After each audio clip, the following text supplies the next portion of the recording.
Welcome to the Sharkpreneur podcast with Kevin Harrington and Seth Greene.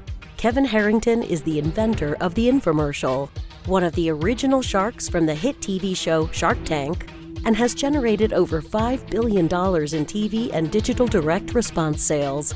Seth Greene is the world's first trusted authority on cutting-edge direct response marketing, a best-selling author, and the only 3-time Marketer of the Year nominee. On the podcast, Kevin and Seth interview sharkpreneurs who share straight talk on what it takes to explode your business. 49 faces looked to him in triumph. Over the last 12 months, they had each taken turns and promoted his business for a week at a time, driving over $987,342 in revenue. What if you had a network of 50 centers of influence who promoted your business every week for a year?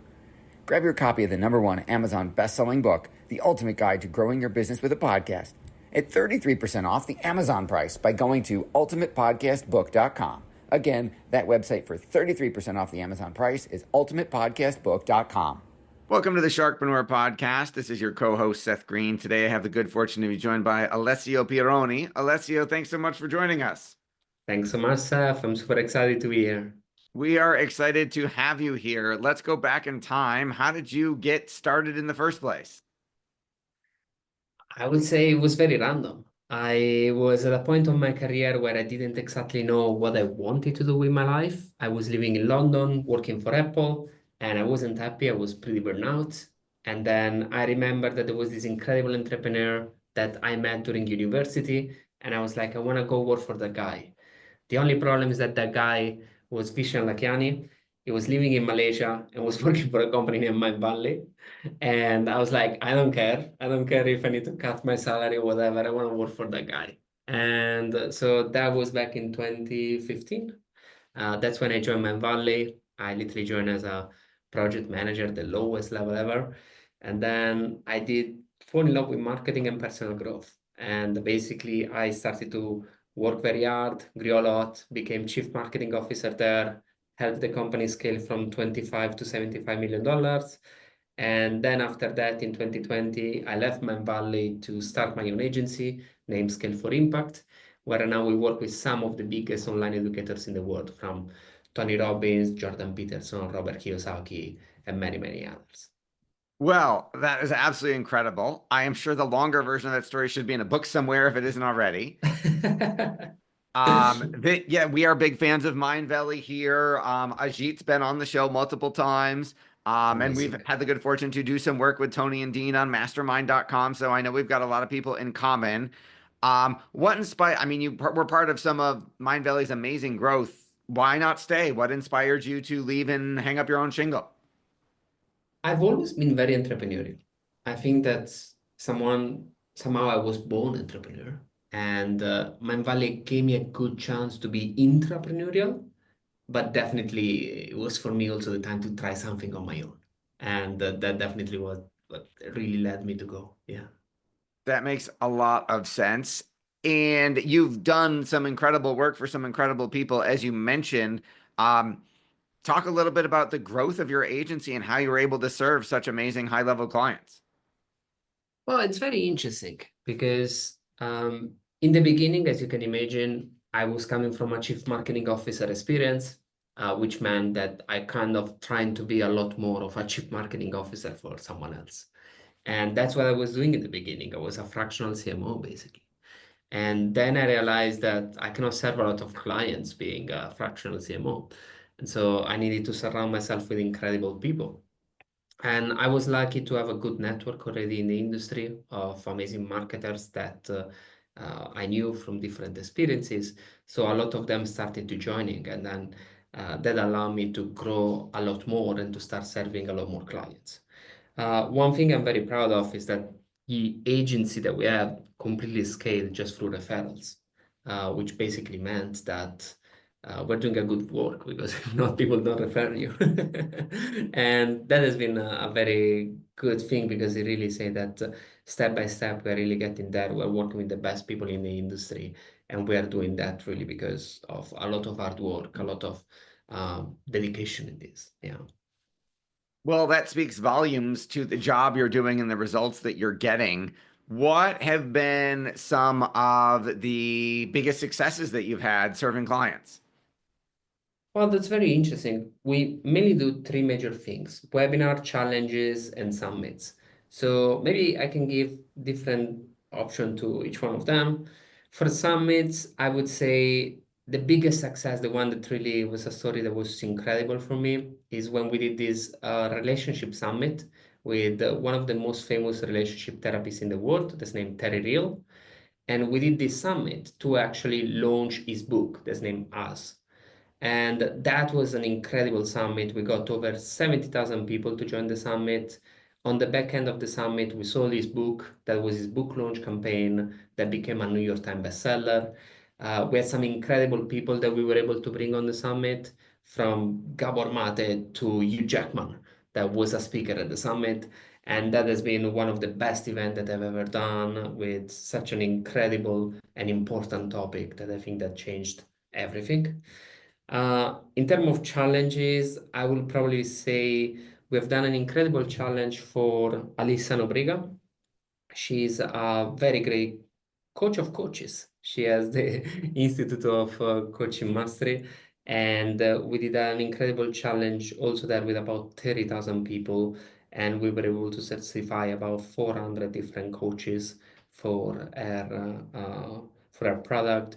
And our product is a very high ticket, high demand certification that we have done there. So that was definitely one of the coolest thing that we have done, and one of the best launches that we do every year there. Yeah. That is absolutely incredible. What do you think are some of the factors that contribute to the success of those programs? Whenever we work at that kind of level, everything is in the details. Because I think that nowadays everyone can really understand how to do a challenge, a summit, a webinar. It's pretty straightforward, a video sales letter. But the reality is that the difference is down by the nuances. And understanding these nuances takes a lot of time. You know, Marketing agencies, unfortunately, is an industry with zero barrier. Everyone can start a marketing agency. And that's something that sometimes is very terrible and tough, because we work so hard and we have so many years of experience. And a lot of time, a lot of people arrive and then give a very bad brand name to any marketing agency, right? But for us, it's really a craft. It's really about testing the in and out of every single script, of every single webinar, of trying an offer that works in this way or in this other way, trying different pricing, trying different models. And really, the combination of all of these is what allow us to generate great results. What have been some of the things that surprised you the most? Well, it's very interesting. So, with that launch I was telling you before with Alissa Nobriga, we have this free challenge that sell into a $11,000 program. So it's a very expensive program that we sell. And two things are incredibly surprising. One, we give a VIP version of the challenge for $27. Now, if a person purchase for $27 that single thing, is way more likely to buy the $11,000 program later. We actually see that 50% of the people that buy the $11,000 program come from the 5% of people that upgrade to the VIP challenge. And this to me is incredible, but it really talks a lot about a very simple rule, that it's basically whenever someone take out their credit card and start spending something with you, they are incredibly more likely to then purchase anything else from you. And especially if you deliver on your promise, if you do incredible things, you can really achieve outstanding results. So that one was so surprising. And we have seen it repeating across different challenges or summits. That's really key that we are seeing everywhere. And how, I mean, that's really interesting. How then do you focus as much of your efforts as you can on getting people to ascend sooner rather than later? Absolutely. There are two different factors there. One is, how do we get as many people as possible to ascend? The other one is that now that we got some people that ascended, how do we create a fantastic experience for these people so that then they want to purchase as much as possible? Because here is the thing, whenever you do a challenge, a summit, an event with 30,000 people, The problem is who is a great lead, who is not. It's very difficult to differentiate. Now we have a very great way to differentiate that, right? So we can have our sales team, our setters team, start getting on a conversation with them. Something that we've done in certain cases that we even created a concierge experience for everyone that upgraded to $27 because we know that all of these people are way more likely to buy something else at the end. And these are really the key, the one that really allow us to get incredible experiences there. That's awesome. I love that idea. With every live event like that, there's no matter how many details you plan for, right? There's always something that doesn't go quite according to plan. How do you handle that? How do you react live on the fly? How do you learn from that? There are a lot of different things that can go wrong, right? Obviously, there can be some tech mistakes, some issues that can happen here and there. On the other hand, we can write the best script ever, and then we're not the one delivering, right? Our clients are the one delivering it, right?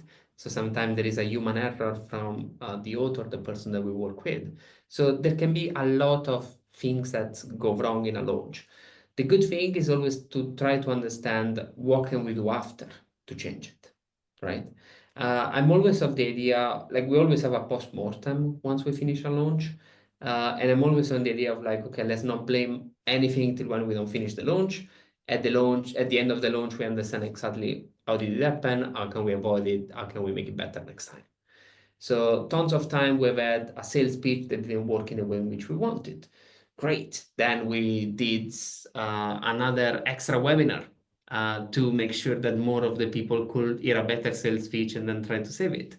Or other times, once we had a client that this tech mistake happens, the Zoom capped. And so not enough people could join their Zoom. So in 5 minutes, we needed to take this Zoom, stream it through YouTube, and then making sure that people could access it in another way. So a lot of time is really reacting on the fly and making sure that people can still watch things. A lot of other time is really about us trying to figure out after the things happened, whatever can we do to recoup the situation. Yeah.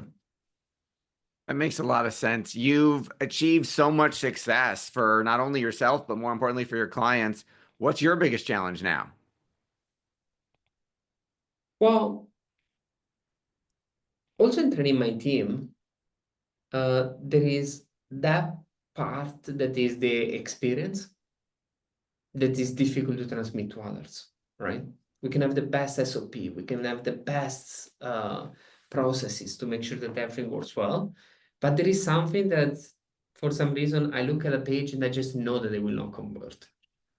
And then you ask me why, and I cannot really put into words, right? Sometimes, but it's just like, no, okay, there is something that doesn't flow here. Where is the thing that is stuck? And actually, Vision was incredible at this. Vision is a very energetic person from the point of view, and he could really look from an energy point of view at the page and be like, okay, something is wrong here, let's fix it. And he was a master. Like working with him taught me so much from that point of view. And after putting those 10,000 hours basically in that craft, you arrive to that level where you can be more guided by your instinct sometime and try to adjust and change and improve things. Yeah. Absolutely. Your passion is obvious. What do you like best about what you're doing? I like the challenge. I like when a launch doesn't work and we need to fix it and make it work better and turn it around. That turn it around part is really the challenge, right? And don't get me wrong, I say this every time, it's like, it's not that everything that I touch makes billions, right? It doesn't work like that. Every market that claims that is just lying to you. It just doesn't work like that, right? Because if everything I would do, I will double the money, I will be the richest man alive, right? And I don't think that anyone can claim that they're able to have all the campaign that they do super successful. What's really important is always to try to give your best and always to try to learn from each of the things that you're actually doing. Is after 10 years of doing this, I'm still learning every single day. That's beautiful. Who's an ideal client for you? I think that we are very good in working with any authors, any people that have an online course, a membership, a coaching program, and that already have a product market fit. So if usually they generate already around 300 to 400K a year, they are already our sweet spot of starting to work together and helping them scale towards 7 figures and beyond. So they don't have to be a New York Times bestseller or on Oprah. No, absolutely. We work with a lot of six-figure coaches, and we help them in that scaling up, and that's actually extremely important because I think that when you're at 6 figures, you already generated some revenue. There is something that you're doing that works. Usually, there is something that keep you stuck, right? Sometimes it's something super simple. Some other time it's a bit more complex.